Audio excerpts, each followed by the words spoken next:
What's going on, everyone? It's Mitch from RespectMyRegion.com checking in for filling in for JPing on today's episode of the Morning Joint. And we're coming in a little bit late. We usually get these up around 10 a.m., but we're experiencing some technical difficulties down there. Joey's studio set up in LA, so I'm filling in, checking in from Seattle. Joey and I were just together in Chicago over the weekend. We just flew back yesterday. And so for those of you who don't know, the Morning Joint podcast just goes over the top topics in music and cannabis on our site and around the news cycle. Over the last week, we send out all of these topics via our weekly newsletter Monday morning around 9 a.m.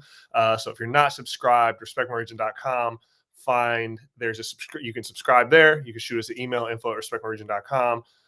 Or if you're subscribed, check your inbox every Monday morning around 9 a.m. We're coming in with that content to your inbox direct every Monday. Top topics in music and cannabis. So today, starting out in cannabis, we dropped a feature last week on Dockside Cannabis, interviewing one of the owners and co-founders, Aaron Varney. I personally did this article, so I can provide a fair amount of context for that. But I met with Aaron a month or two ago, sat for coffee for a couple hours. I've known about Dockside since pretty much their inception in 2011.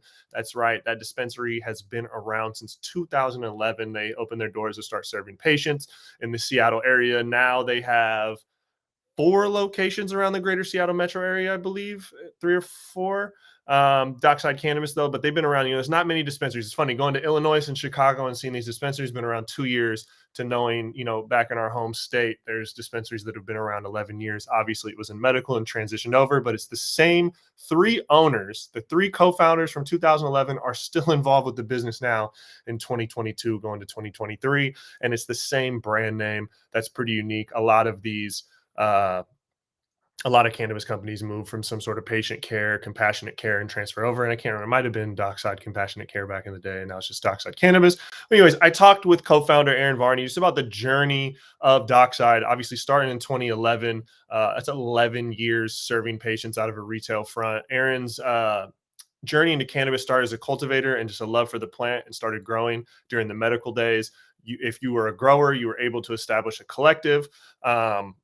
And then you could service patients directly. So you're able to cultivate medicine and then interact with the patients that are consuming that medicine. And it builds this level of understanding around the plant. And just talking to Aaron, it was just really inspiring to hear about those days. I mean, I participated in those days, but not in that facet.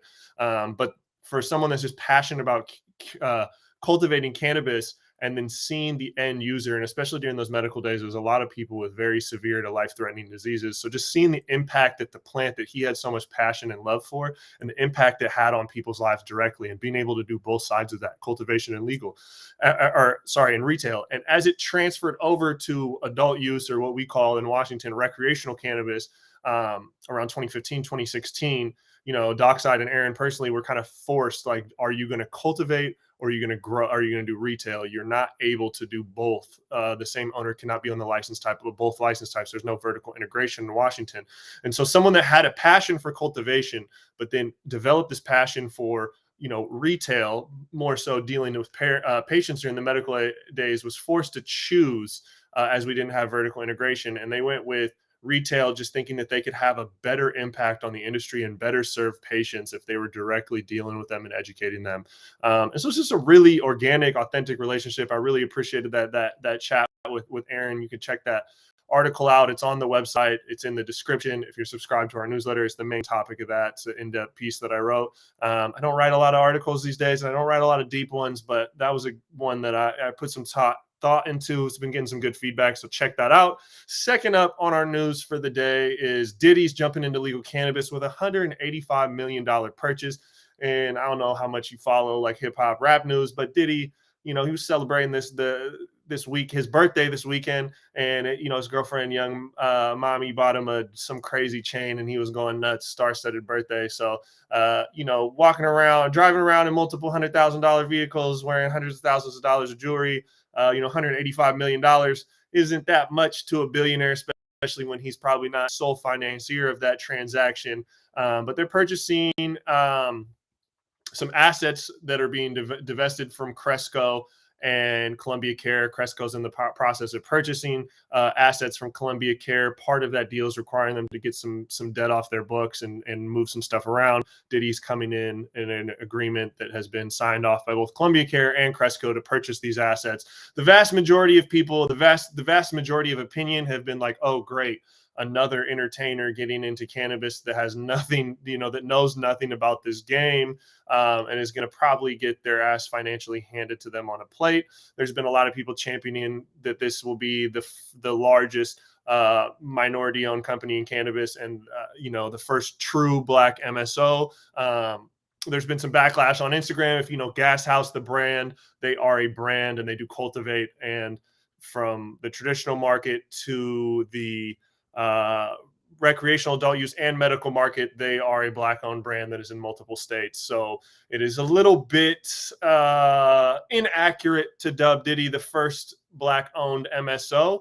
But at the size and scope, and we're looking at the traditional big dog MSOs, Diddy is putting himself in that place. And it is something to champion in a list, in a space where Black and brown communities have such limited ownership. It is something we should champion. I know a lot of people have been talking crazy about, that doesn't matter. If you look at what Diddy's done to all the artists he's signed, there's definitely some truth to that, man. I don't know, G-Dep, Shine, Black Rob, we got a lot of classics from a lot of these guys, Mace, a lot of classics from a lot of artists who have had the locks. A lot of guys have had not great things to say about Diddy after putting out great albums and reaching great success with them. They've all had, poor things to say about his business moves. But then there's been guys like French Montana and a couple other people that have had success and speak highly. If you look at Drake, if you look at Nipsey, a lot of people put a lot of respect on Diddy's name for the guidance and business savviness that he's brought them to their careers. So who knows? As cannabis gets legalized in the Northeast, especially New York, the potential influence that Diddy and his network can provide is very vast. But again, celebrity cannabis and entertainment and cannabis have not been successful. We look at the parent company losing $600 million over the last year with Jay-Z at the helm. Jay-Z's bragging about it in songs. And what a lot of these celebrities don't understand is if you're going to attach a celebrity or a name for a product, you're going to have to charge more for it. So now you have a product on the market that is the exact same product as something next to it, but it is charged more due to a celebrity or some sort of branding association. The vast majority of time, the cannabis consumer does not care about that. And the reason why comes down to two things. The majority of people buy cannabis for price, so they're going to reach for the same thing that's cheaper, 90% of the time. 90% of the consumers are going to do that. And then that 10% or whatever the percentage of consumers that don't care about price and simply willing to spend whatever, the vast majority, I'd say 80 to 90% of that consumer demographic cares about the quality. They don't care about the price, but they care about the quality. And so that celebrity product is not going to be what they reach for. So the market that a celebrity driven product in cannabis, right? Something that is premium from a price point to the packaging, positioning, whatever, it's likely going to be somewhere on the side of premium pricing. And it's going to not be on the side of premium quality 9 times out of 10, in my experience. There is a very, very, very, very small percentage of the consumer demographic that is willing to pay the price for a premium that is not quality. That's not a very big consumer demographic, and people are having a really hard time understanding that. Jay-Z was out there, he did his thing off the books, not necessarily with weed, with some other products. And I guarantee if we talked to him about his hustle back then, there was 2 different things to take into effect. It was quality / potency, and it was pricing. And so, I think some of these celebrities need to maybe take it back if they were involved in traditional markets, whether it was cannabis or some other substances, and go back in that mind frame of hustling and thinking back then, this is CPG, but it's not quite the same as other things. It's CPG mixed with a little bit of what the drug game is. That's honestly what it is. If you don't like it, I don't know. It's what it is, from my opinion. Anyways, on to the next topic. Interchange is coming back to Seattle November 8th. That is what, tomorrow. It should be the 8th and 9th. Interchange has been going on since I think 2016 in Washington State. It's the original cannabis speed dating event. I've seen a lot of people copy it. I've seen a lot of people claim they're first. But again, when cannabis was first legalized in Washington, it was only legal in Washington and Colorado, and Interchange has been putting events on since that point in time, and they've been doing it in the same format since that time. So anyone else that claims it, I'm sorry to say, you either don't know or you stole it, or someone told you about it that stole it from Greg James, Marijuana Venture, and the Interchange community. But regardless of that, the speed dating event, it pairs up. The way it's set up is it's down in Renton. They now do it in Michigan, the east side of Washington, but the OG one, it's been happening in Renton for a while. I go to almost every single one. All the retailers have their own booth. Someone comes out and dings a bell, and sales reps get guaranteed meetings with retail buyers. They get like 8 to 16 meetings, guaranteed meetings in a 2-day space. They serve you food. It's a great event. Greg is a really smart dude, really puts value first, no fluff, no frills. And it's always booming. It's always impactful. Every time I'm down there talking to retail or buyers, everyone talks about, this is a valuable thing. You can accomplish a lot of business in 2 days. It's very hard for buyers and sales reps to get on the same page from both sides of the spectrum. And so to force them in this guaranteed window 2 to 3 times a year, absolutely invaluable. Looking forward to that. For ancillary brands that want to get into the Washington space, because I know we have a lot on LinkedIn that watch us, and people always ask you what events are in Washington. Interchange is not the trade show or the big thing that you'd be used to, a la Hall of Flowers or CannaCon or something like that. It's much more stripped down. But again, no frills, no fruff. You got buyers, you got sales managers, brands, and retail. That's really all that's there. If you have a company where you're an ancillary company where you're targeting farms, brands, or retail company, I would highly recommend reaching out to Interchange. If you want an introduction, feel free to reach out to us. I will plug you in with their team directly. Next up, we have an article exploring Canada has 3,400 dispensaries across the country right now, with I believe 111 on the way. Jordan Fleury of Flourish Ventures / Respect My Region has been exploring some of that. Our correspondent up north. So he did an article exploring that. He's starting to look at dispensaries by provinces. There's about to be more dispensaries than a couple other major chains in Canada. So once that happens, we might run some articles on that. Next up, we got a feature that we ran on the Gelatti strain. It is just updated. We've ran this. This feature's been around for a few years. Just gets updated and repurposed for SEO purposes. There's a little bit of game out there for anyone that wants to read between the lines.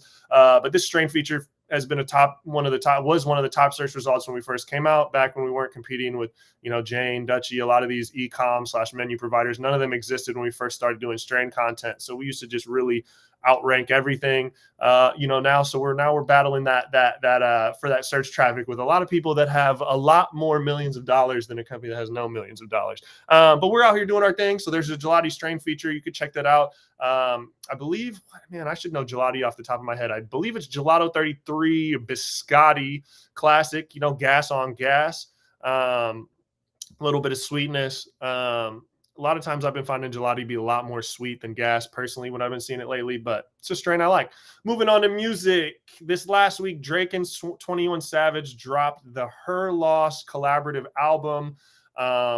Drake is out of his deal. He's making some new moves, and I believe I can't remember. I should have looked it up before this. I believe he signed some sort of multi-album, some strange new deal that a Drake could do where there was a lot of cash up front, but it revolves around a lot of content and a lot of deliverables. So Drake, I think we're going to see Drake transition out of this period of kind of servicing a major tentpole album. Like if you look at Drake's track record over the last decade, he services like a 3-pack of leaks where you always get something for the streets, something lyrical and introspective, and something for the ladies. Like he just literally has done the same pattern over and over, this little 3-pack for the streets, and then he does his tentpole album, and then obviously he's pretty much involved with a lot of the hottest songs released through multiple seasons out of the year. So he's had a really set formula. You can follow this for multiple tentpole albums, the little in-between drops, and how he promotes pre and post drops.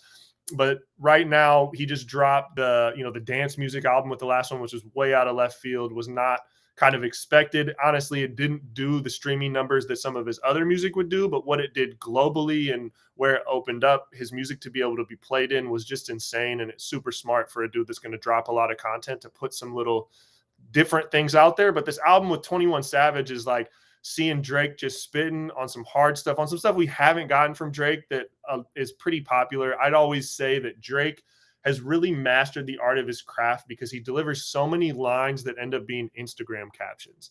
Like I wish there was a stat out there to look at it, but there's so many Instagram captions that are Drake lyrics. And I almost feel like he just puts these bars out there that he like knows, oh, this is going to be a caption. This is going to be a caption. And it's like he does that. It's like whether it's a street dude all the way to like a sorority girl, right? Like he puts music out and both sides of the spectrum are captioning their Instagram photos with his lyrics. His reach is insane. When we were in Chicago over this weekend, I think it dropped the morning we left or the night before. Literally every Uber we dropped in Chicago had the Drake and 21 Savage playing. Every car that drove by with music blasting had the Drake and 21 Savage playing. Every venue, every club, every event we went to spun a couple records from it. And I shit you not, every single restaurant we stopped in late at night where the staff was bumping music in the background as they're kind of cleaning up, the Drake and 21 Savage album was playing. It was playing everywhere. Everywhere. And they're doing this really cool rollout campaign where instead of doing a traditional hey, we're going to go to this podcast, we're going to go to the Tonight Show, we're going to go here, they're doing all this mock stuff. They did like a fake NPR Tiny Desk concert, like a promotion for an NPR Tiny Desk concert that's not going to come out, but NPR posted it. They did a fake SNL, hey, we're performing on SNL tonight, and they weren't. They're doing all these like mock fake things, which is really creative. And an artist at that caliber, you would usually go do those press runs.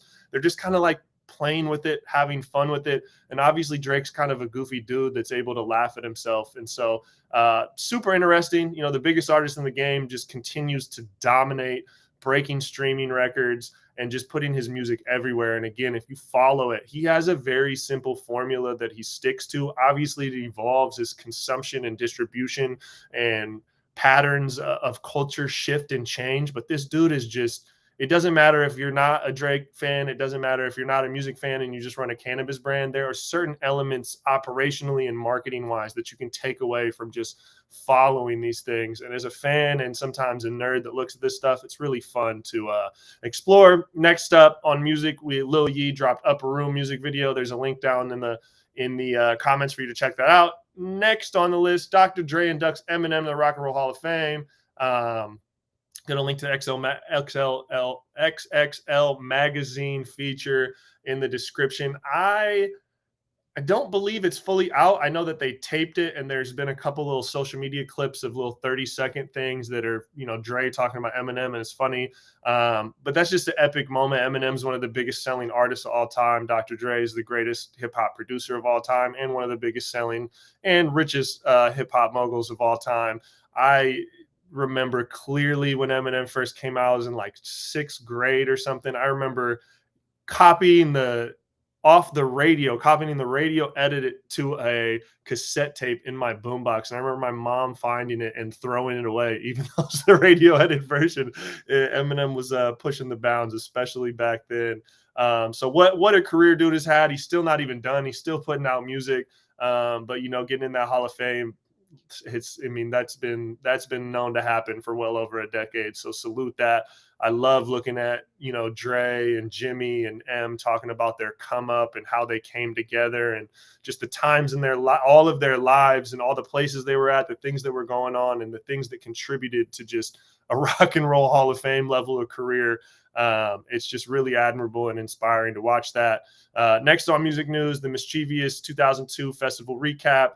Multi-genre festival happened up here in Washington. We got the recap on the site. And next up, 21 Savage making the list again. He came out and claimed that he could beat the entire 2016 Verzuz class with versus the 2016, XXL freshman class in a Verzuz. And that's a pretty bold claim. I'm going to pull up the 2016. Let's see who is all in that class, because I know it's like Kodak Black. Who else? I can't keep saying it. So it's Designer, Anderson .Paak, Lil Dicky, Kodak Black, Lil Yachty, Denzel Curry, Lil Uzi Vert, and obviously 21 Savage. Out of all those, you know, personally, you know, 21 Savage is probably beating everyone. Maybe not a Lil Uzi Vert, you know, maybe not a Kodak Black, but now at this point, you know, 21 Savage has his own records, the street records, and then he's also getting out here with you know, he's also got these collab tracks with the J. Coles and the Drakes. So, who knows? There's a bold claim. It made a headline right in the rollout of the album. Was that strategic or not? I don't know. But that's it for the topics that's on the morning joint. One thing I want to highlight that's not in our newsletter. Joey and I just did a live on YouTube. You can watch that on our channel, just giving our thoughts on the Illinois market. So I'm just going to summarize some of that. You can watch the full video on our YouTube. Search Respect My Region on YouTube. Joey and I, right before we hopped on the plane, gave our just insight on Illinois.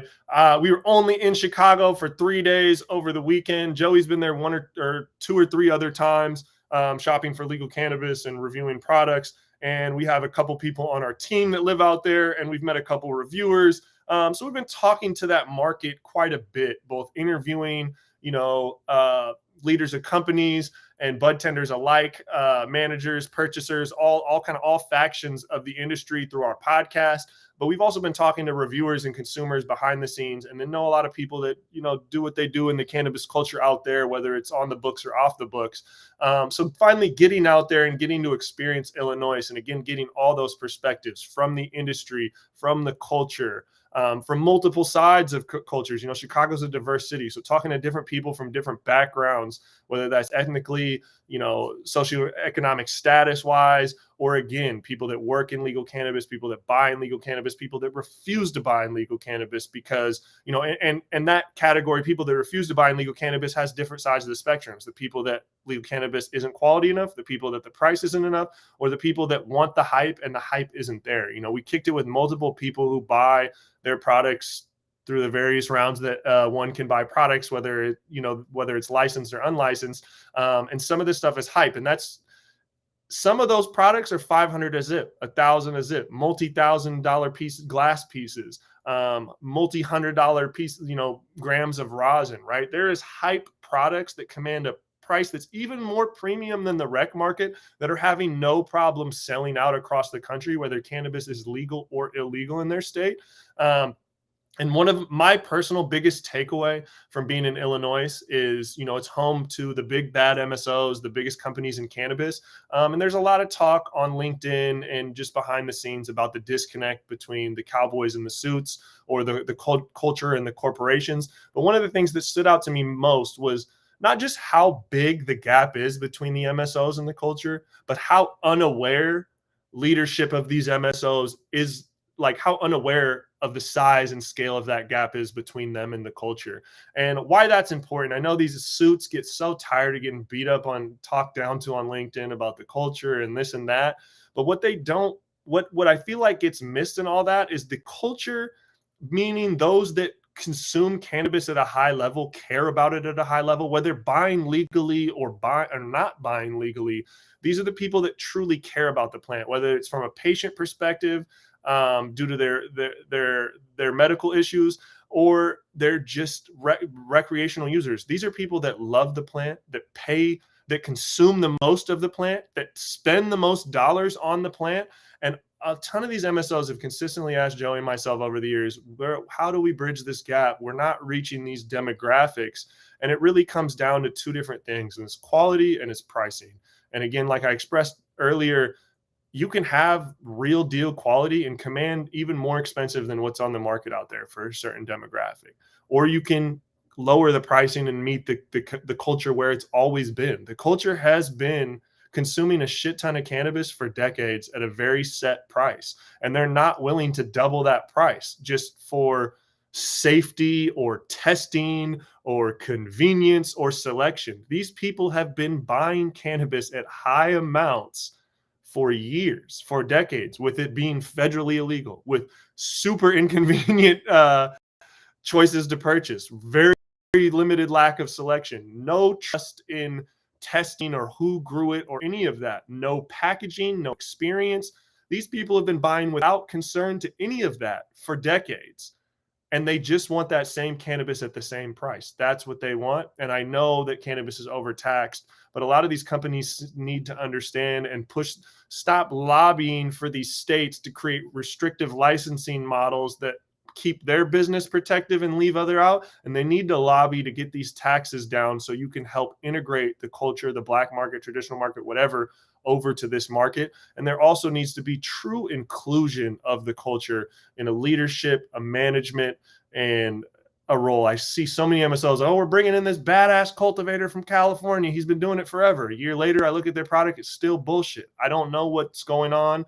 I keep looking at job postings and seeing MBA preferred, MBA required. You're not getting people that really know cannabis if you're looking at that. And all of these companies, you're struggling. I talk to MSOs every day that say people in that organization, people I truly, truly respect, saying we did it wrong. We hired so many MBAs. They helped us with our structure and our SOPs and growing up as a business, but we're missing the fucking boat on anything cannabis. And you're in the cannabis industry. You've at least got to have that fucking side of it down if that's the industry you're in. So there's my little rant on the MSOs and just some takeaways, but it's just really abundant spending some time with the people, talking to bud tenders, talking to people on the street, consuming at some of the underground lounges, and just talking to waitresses, waiters, just people, Uber drivers, talking to everybody, getting all sides of understanding of cannabis in some of these areas. That's what we've been doing on the North American Weed Tour. There's a lot of different takeaways, but that's my main one is like, no surprise. There's a big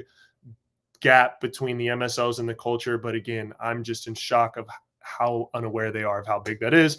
And with that, this is the end of the morning joint, coming to you every Monday morning and in your inbox around 9 a.m. every Monday on our newsletter. I'm Mitch from respectmerchant.com.